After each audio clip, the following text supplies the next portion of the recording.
स्वागत है बच्चों जीटी चैम्स के चैनल पे। तो आज हम कंटिन्यू करने जा रहे हैं हमारा standard fourth EVS 1 11 chapter a look inside the body. A look inside the body के पार्ट 1 में हमने क्या क्या देखा था, ऑर्गन्स के बारे में। अब ऑर्गन्स क्या होते थे, अब हम क्या कर लेते हैं इस वीडियो में, पहले एक रिवीजन ले लेते हैं, देन नेक्स्ट हम क्या करेंगे, जो आज की इस वीडियो में कवर करने वाले टॉपिक वो यहाँ पर हम पढ़ेंगे। तो व्हाट इज ऑर्गन? ऑर्गन क्या होते थे?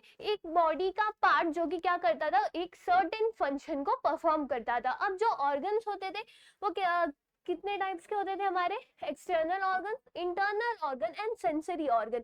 इंटरनल ऑर्गन्स का मतलब क्या होता था? देखो, इंटरनल नाम में ही क्या लिखा हुआ है, इन का मतलब क्या होगा? अंदर। तो इंटरनल ऑर्गन्स का मतलब होता था ऐसे ऑर्गन जो बॉडी के अंदर सिचुएटेड है, जिन्हें हम देख नहीं सकते बट वो अपना काम कर लेते। नेक्स्ट जो था हमारा एक्सटर्नल ऑर्गन। एक्सटर्नल ऑर्गन का मतलब नाम में ही क्या है, एक्सटर्नल। एक्सटर्नल यानी कि क्या, बाहर के ऑर्गन्स, ऐसे ऑर्गन जिन्हें हम देख सकते हैं। जैसे कि यहाँ पर हमने एग्जांपल्स क्या देखे थे, ईयर्स देखा था, नोज देखा था, आर्म्स देखे थे, लेग्स देखे थे। एंड नेक्स्ट हमारा ऑर्गन क्या था, सेंसरी ऑर्गन। सेंसरी ऑर्गन का मतलब क्या होता है, ऐसे ऑर्गन जो हमारे सिचुएशन में जो हो रहा है वो बता देते हैं। जैसे अगर हम देख रहे, किसके वजह से देख पा रहे, आंखों की वजह से देख पा रहे, सेंसरी ऑर्गन हुआ। नोज, अगर कुछ स्मेल आ रही है फटाक से पता चलता है ना, हाँ किसी चीज की तो स्मेल आ रही है, ये चीजें कौन बताता है, नोज बताता है। तो नोज भी क्या हुआ हमारा, सेंसरी ऑर्गन हुआ। तो ये तो हो गया हमारे 3 टाइप्स के ऑर्गन। बट हमने यहाँ पर इंटरनल ऑर्गन के बारे में और क्या क्या सीखा था। हमारे बॉडी के अंदर बहुत सारे फंक्शन होते रहते हैं, हमें दिखता नहीं बट होते। ये सारे फंक्शन कैरी आउट कौन करता है, इंटरनल ऑर्गन्स करता है। जो ब्लड फ्लो हो रहा है, वहां पर ब्लड फ्लो हो रहा है, वो हो गया। देन जो सारी चीजें थी वो इंटरनल ऑर्गन, फूड जो डाइजेस्ट करते हैं, सब कौन करता था, हमारा इंटरनल ऑर्गन्स करते थे। अब इंटरनल ऑर्गन के लिए एक स्पेसिफिक स्पेशल प्लेसेस होती थी, ताकि हम कितना भी मूव करें या कुछ भी करें वो क्या अपने प्लेस से हिले डुले नहीं। तो वो क्या थे हमारे कैविटीज। कौन कौन सी कैविटी हमने यहाँ पर पढ़ी थी, cranial cavity, thoracic cavity and abdominal cavity and pelvic cavity. Cranial cavity अगर आप इस डायग्राम को याद कर लोगे तो आपको इजीली समझ जाएगा कि हर एक कैविटी का मतलब क्या था। क्रैनियल कैविटी का मतलब क्या हो गया, जिस कैविटी में आपका हेड का पार्ट है वो क्रैनियल कैविटी था। नेक्स्ट था थोरेसिक कैविटी। थोरेसिक कैविटी आपका जो चेस्ट का पार्ट हो गया वो थोरेसिक कैविटी होता था। नेक्स्ट एब्डोमिनल कैविटी, आपका स्टमक का जो एरिया था, एब्डोमिनल कैविटी। एंड फिर क्या था, पेल्विक कैविटी। अब ये जो चीजें थी वो एक दूसरे में डिवाइडेड थी, जो हमने ऑलरेडी पार्ट 1 में देख लिया। अगर आपने नहीं देखे तो पार्ट 1 देख लो, देन नेक्स्ट पार्ट 2 अब हम स्टार्ट करने यहाँ पर जा रहे हैं। तो यहाँ पर हम सबसे पहले किस ऑर्गन के बारे में पढ़ने वाले, द ईसोफेगस। अब यहाँ पे ईसोफेगस क्या होता है देखो, कैन यू टेल में क्या बोला गया, this man is filling the water from the tap into a drum. Drum is some distance away from the tap. Still, the water from the tap is flowing into the drum. Why is this so? अब देखो यहाँ पर can you tell में पूछा गया कि एक आदमी जो है वो ड्रम में पानी भर रहा है, बट अगर आप देखोगे नल बहुत ज्यादा दूर है, ड्रम बहुत ज्यादा दूर है, बट फिर भी ड्रम में पानी कैसे जा रहा है? अब आप बोलोगे इजी बात है, उसने पाइप का यूज किया है तो वो जा रहा है। अब आप सोचो, हम खाना खाते, मुंह से खाना खाते, अब वो पेट तक कैसे पहुंचता होगा? तो सेम यहाँ पर भी क्या होता है, सपोज करो ये क्या है, ये माउथ है और ये जो ड्रम है ये क्या है, हमारा स्टमक है। तो यहाँ पर खाना लाने का काम भी क्या करता होगा, एक पाइप करता होगा, और उसी पाइप को हम क्या बोलते हैं, ईसोफेगस बोलते हैं। तो ये हो गया एक इजी एग्जांपल जो हमने रिलेट करके ईसोफेगस के बारे में समझा। अब आपके टेक्स्ट बुक में क्या बताया गया हम वो देख लेते हैं। तो यहाँ पर बोला गया है, the picture alongside shows two internal organs, the mouth and the stomach. These organs help in the digestion of food. The stomach is situated in the abdominal cavity. The figure in the along side, यानी कि ये जो figure है अगर आप इसको देखोगे तो यहाँ पर आपको दो इंटरनल ऑर्गन्स देखने मिलेंगे, एक तो हमारा माउथ है और एक हमारा स्टमक है।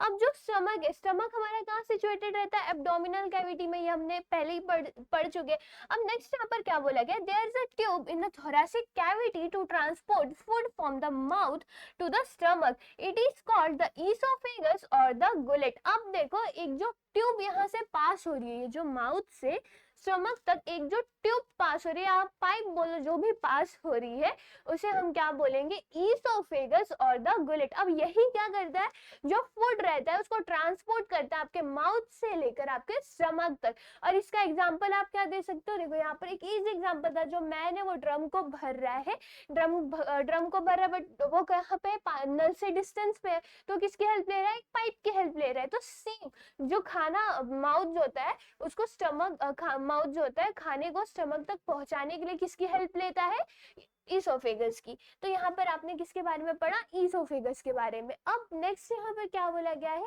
We use our mouth to eat our food, the tongue tells us the taste of the food. अब फर्स्ट पॉइंट में बोला गया है कि हम हमारी जो माउथ होता है उसका माउथ होता है उसका इस्तेमाल करते हैं, मुंह का इस्तेमाल करते हैं खाना खाने के लिए। जो टंग होती है, टंग हमें क्या कर देती है, खाने का टेस्ट बताती है। टंग पे क्या रहते हैं, टेस्ट वर्ड्स रहते हैं, टेस्ट वर्ड्स हमें बताते हैं खाना कैसा बना हुआ है। नेक्स्ट क्या बोला गया, we chew food with our teeth, as we chew it our saliva mixes with the food। अब यहाँ पर क्या बोला गया, जब हम खाने को खाते चबाते किसके हेल्प से, टीथ के मदद से। अब खाना को जब हम च्यू करते हैं तो जो सलाइवा होती है वो क्या होता है, खाने के साथ मिक्स हो जाती है, and as a result the food forms a moist ball, it is easy to swallow this soft ball. तो यहाँ पर क्या बोला गया, जब हम खाने को च्यू करते हैं, जब उसमें सलाइवा मिक्स हो जाती है तो जो आपका फूड रहता है वो मॉइस्ट बॉल में, सॉफ्ट मॉइस्ट बॉल में क्या हो जाता है, कन्वर्ट हो जाता है, जिसको हम लोग क्या कर सकते हैं, इजिली स्वॉलो कर सकते हैं। अगर आपने कभी ध्यान दिया होगा, अगर आप जल्दी जल्दी खाना खाते हो, अगर आप अपने फूड को अच्छे से च्यू नहीं करोगे तो आपको दिक्कत होगी, वो फूड जो इजिली पास नहीं होगा, आपको पानी की हेल्प लेनी पड़ेगी। बट अगर आप अच्छे से फूड को च्यू करते हो तो ये दिक्कत नहीं आएगी। आपकी मम्मी भी बोलती होगी खाना है जो अच्छे से चबा कर खाओ, क्यों बोलते हैं, अच्छे से चला जाए उसी की वजह से। Next, this food passes through the throat into the oesophagus, the wall of the oesophagus is flexible. अब ये जो फूड है, ये फूड थ्रोट से यानी कि गले जो थ्रोट होता है वहां से कहां से जाएगा, ईसोफेगस की मदद से, ईसोफेगस से क्या होगा, पास होगा। और जो वॉल होते हैं ईसोफेगस के वो क्या होते हैं, फ्लेक्सिबल होते हैं। This makes it possible to carry the food from the throat to the stomach, और स्टमक इजी, और इसी के मदद से जो खाना होता है वो बहुत ही खाना जो होता है वो आराम से थ्रोट से आपके स्टमक में चला जाता है। जैसे कि यहाँ पर भी आप देख सकते हो, ये क्या था, माउथ है, खाना खाया, खाना यहाँ पे ईसोफेगस की मदद से कहाँ पर जा रहा है, स्टमक में जा रहा है। ये स्टमक नहीं है, यहाँ पर आपका क्या है, स्टमक है। अगर आप यहाँ पर डायग्राम को देखोगे तो भी आप इजीली समझ जाओगे कि क्या हो रहा है। अब यहाँ पर गर्ल है, उसने पहले खाना खाया, खाने को अच्छे से च्यू किया, वो क्या किस में कन्वर्ट हो गया, एक मॉइस्ट बॉल में कन्वर्ट हो गया। देन फिर क्या हो रहा है, यहाँ पर वो मॉइस्ट हो जा रहा है किसके मदद से, सलाइवा के मदद से। और इसके बाद वो क्या होता है, ब्रोकन इनटू स्मॉलर बाइट्स। हम खाने को जब च्यू करते हैं तो वो छोटे छोटे टुकड़ों में टूट जाता है, और उसके बाद वो क्या होता है, पासेस थ्रू ईसोफेगस, ईसोफेगस की मदद से वो पास हो जाता है कहाँ पर, आपके माउथ से आपके स्टमक तक। अब नेक्स्ट यहाँ पर क्या है वो हम देख लेते हैं। नेक्स्ट है do you know. Do you know में यहाँ पर क्या बोला गया है, the journey of food in our body begins in the mouth, the internal organs in the abdomen help to digest it. अब जो फूड का जर्नी जो होता है वो कहाँ से स्टार्ट होता है, माउथ से स्टार्ट होता है, एंड माउथ से स्टार्ट होता है। और जो इंटरनल ऑर्गन्स होते हैं एब्डोमेन यानी कि एब्डोमिनल कैविटी में, वो हेल्प करते हैं आपके उसे डाइजेस्ट करने में। The undigested unwanted part is passed out through the anus in the form of feces or poop. That is where the journey ends। अब यहाँ पर इस पैराग्राफ में आपको फूड की जो जर्नी होती है वो बताई गई है। जैसे कि अगर आप जानते होंगे फूड की जर्नी हमारे माउथ से स्टार्ट होती है, एंड जो इंटरनल ऑर्गन्स होते हैं वो हेल्प करते हैं खाने को डाइजेस्ट करने में। जो अनवांटेड अनडाइजेस्टेड पार्ट रहता है, जो हमारी बॉडी है, जितना चीज हमारी बॉडी के लिए इंपॉर्टेंट रहेगा वो क्या करेगी, उसी चीज को लेगी।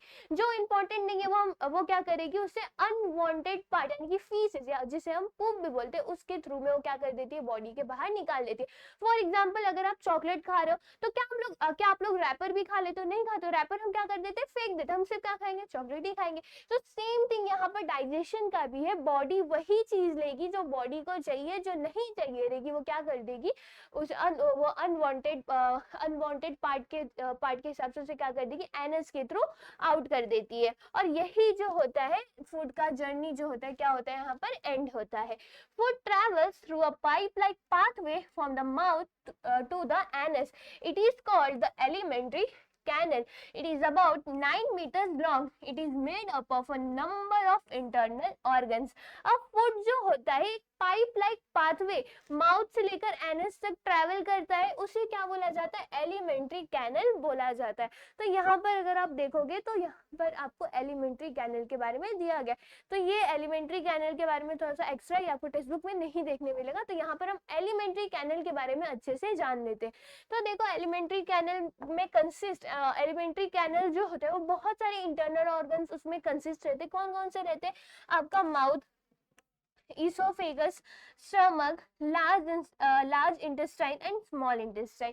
अब यहाँ पर क्या बोला गया, व्हाट इज एलिमेंट्री कैनल। अब एलिमेंट्री कैनल क्या होता है, the alimentary canal is a continuous passage starting from the mouth and ending at the anus which carries food through different parts of the digestive system and allows waste to exist the body. तो ये definition है, अगर इसे easy part में बोला जाए तो elementary canal क्या होता है, एक कंटिन्यूअस पैसेज, यानी कि एक कंटिन्यूअस पैसेज होता है जो एंड नहीं होता है, कंटिन्यू चलते रहता है। वो स्टार्ट कहाँ से होगा, माउथ से स्टार्ट होगा और एंड कहाँ पर होगा, एनस पे होगा। जैसे कि यहाँ पे पूरा ऐसे चलते जा रहा है, वो चलते जाएगा एंड देन वो क्या करता है, विच कैरीज फूड, जो क्या करेगा, फूड को कैरी करता है different part of the digestive system and allow waste to exit the body. Digestive system तक लेके जाएगा, जो वेस्ट प्रोडक्ट है उसे अलाउ कर देगा, वो बॉडी से क्या हो जाए, रिमूव हो जाए। तो ये हो गया आपका एलिमेंट्री कैनल के बारे में। नेक्स्ट यहाँ पर क्या है, it is about 9 meters long. It is made up of a number of internal organs. The esophagus is a part of the alimentary canal. अब यहाँ पर esophagus के बारे में बोला गया। esophagus क्या है, alimentary canal का ही एक हिस्सा है। और क्या बोला है यहाँ पर, जो आपका एलिमेंट्री कैनल रहता है वो कितना मीटर्स लॉन्ग रहता है, तो 9 मीटर्स लॉन्ग रहता है। और वो किससे बना हुआ है, नंबर ऑफ इंटरनल ऑर्गन्स, बहुत सारे इंटरनल ऑर्गन्स जब मिलते हैं तो क्या बनता है, एक एलिमेंट्री कैनल बनता है।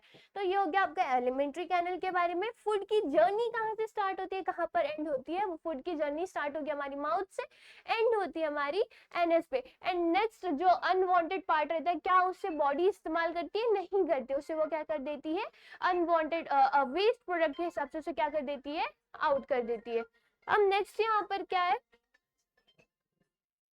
नेक्स्ट है यहाँ पर द हार्ट। द हार्ट, अब यहाँ पर हम किसके पढ़ने वाले हैं, हार्ट के बारे में, यानी कि दिल के बारे में। दिल वो हमारा इमोजी वाला दिल नहीं, असली जो दिल होता है वो। अब यहाँ पर क्या बोलेगा, there is blood in our body, we take in air when we breathe in. अब हमारे बॉडी में ब्लड होता है, अगर कोई बोलेगा नहीं मेरे बॉडी में ब्लड नहीं है, ऐसा नहीं होता, सबके बॉडी में होता है। We take in air when we breathe in, हम क्या करते हैं, एयर को अंदर लेते हैं जब भी हम ब्रीथ करते हैं। नेक्स्ट क्या बोला गया, our blood carries the air to all parts of the body. The food that we eat gets digested. It is again blood that carries the digested part to every particle of the body. For this purpose, it is necessary to keep blood flowing through the blood vessel that spread throughout the body. अब देखो यहाँ पर अगर आपने इस paragraph को read किया, इस पैरा को रीड किया होगा तो आपको पता चलेगा यहाँ पर सिर्फ ब्लड की बात हो रही है, बट हम यहाँ पर पढ़ किसके बारे में, किसके बारे में है, हार्ट के बारे में। हम हार्ट के बारे में पढ़ रहे हैं, बट ब्लड की बात क्यों हो रही है, अभी हम देखते हैं। अब देखो जो भी हम एयर ब्रीथ करते हैं, जो भी हम खाते हैं वो डाइजेस्ट होता है। अब उस सारी चीजों को पूरे बॉडी पार्ट में कौन लेकर जाता है, ब्लड लेकर जाता है। अब इसी के वजह से अब हर एक पार्टिकल जो डाइजेस्ट हो रहा है, ब्लड उसे लेकर जा रहा है बॉडी में। जो एयर हम ले रहे हैं वो भी कैरी कौन कर रहा है, ब्लड कैरी कर रहा है। अब ब्लड कैरी कर रहा है, ब्लड एक फंक्शन कर रहा है, तो इस पर्पस के लिए जो ब्लड होता है वो ब्लड वेसल्स में फ्लो करते रहे, ये भी जरूरी है। और यही वो ब्लड पूरे बॉडी में फ्लो करे, ये किसका फंक्शन है, हार्ट का फंक्शन है। It is the function of the heart to keep the blood flowing. Blood का जो काम है ब्लड वेसल में फ्लो करना, तो ये फंक्शन ब्लड अच्छे से फ्लो कर रहा है कि नहीं, ये किसका फंक्शन होता है, हार्ट का फंक्शन होता है। हार्ट का लोकेशन कहाँ होता है, यहाँ पर अगर आप देख सकते हो ये कहाँ पे है, हार्ट का लोकेशन होता है। और हार्ट दिखता कैसे, ऐसे दिखता है, जो हार्ट होता है वो ऐसा नहीं दिखता, ऐसे दिखता है। तो ये हो गया आपके हार्ट के बारे में। हार्ट का फंक्शन क्या होता है, keep the blood flowing, blood जो है वो बॉडी में फ्लो करते रहे वो। अब यहाँ पर हम कुछ न्यू टर्म्स सीखेंगे हार्ट के बारे में, जो कि क्या है, the heart contracts, the heart relax. अब कॉन्ट्रैक्ट और रिलैक्स का मतलब क्या होता है, the heart become smaller, the heart return to its original size. अब देखो कॉन्ट्रैक्ट का मतलब होता है जो हार्ट होता है वो स्मॉलर हो जाता है, और रिलैक्स, रिलैक्स का मतलब क्या, शांति। रिलैक्स का मतलब क्या होता है, एक अपने ओरिजिनल साइज में आ जाना। देखो कॉन्ट्रैक्ट एंड रिलैक्स, अगर ये सपोज हार्ट है तो कॉन्ट्रैक्ट का मतलब एकदम टाइटली ऐसे हो जाएगा, रिलैक्स यानी कि ये हो जाएगा। तो ये होता है आपका कॉन्ट्रैक्ट एंड रिलैक्स। कॉन्ट्रैक्ट में क्या होगा, हार्ट ऐसे टाइटली हो जाएगा तो स्मॉलर हो जाता है, अपने साइज से छोटा हो जाता है। जब वो रिलैक्स होगा वो अगेन अपने साइज में आ जाएगा। कॉन्ट्रैक्ट का मतलब अपने साइज से छोटा होना, रिलैक्स का मतलब अपने ओरिजिनल साइज में आ जाना। तो ये हो गया आपका रिलैक्सेशन एंड कॉन्ट्रैक्शन के बारे में। यहाँ पर भी आप देख सकते हैं, यहाँ पे जो हार्ट है वो रिलैक्स हो चुका है, यहाँ पे क्या है वो कॉन्ट्रैक्टेड है। तो ये हो गया आपके new term contract and relax. और इसी के साथ क्या होता है, आज का जो ये वीडियो है यहाँ पर खत्म होता है। बाकी का जो पार्ट है हम कब देखेंगे, जो नेक्स्ट वीडियो आएगा उसमें। तो अब तक इस वीडियो में, इस पार्ट में हमने क्या क्या देखा, द ईसोफेगस, ईसोफेगस के बारे में।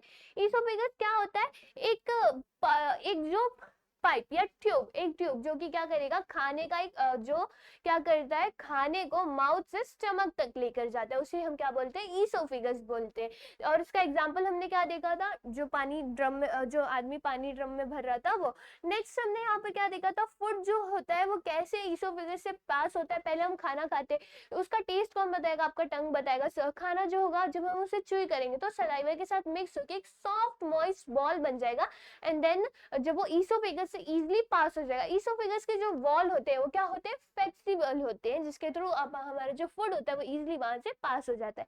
नेक्स्ट हमने देखा था, फूड की जर्नी स्टार्ट होती है हमारी माउथ से, एंड होती है एनस पे, और इसकी हेल्प और ये पूरी जर्नी किसके थ्रू कैरी आउट होती है, एलिमेंट्री कैनल का। एलिमेंट्री कैनल हमारा 9 मीटर बड़े होते हैं, और वो किससे बना होता है, एक नंबर ऑफ इंटरनल ऑर्गन से। और ईसोफेगस भी क्या होता है, एलिमेंट्री कैनल का एक पार्ट होता है, एक हिस्सा होता है। और ये हो गया आपका पूरा alimentary canal. Next alimentary canal क्या होता है, एक कंटिन्यूअस पैसेज जो माउथ से स्टार्ट होता है, एंड होता है एनएस पे। तो ये हो गया आज के वीडियो में जो हमने देखा था वो। आई होप आपको आज का जो ये वीडियो है ये समझोगा। फिर मिलते हैं नेक्स्ट वीडियो में, जब तक के लिए bye bye and take care.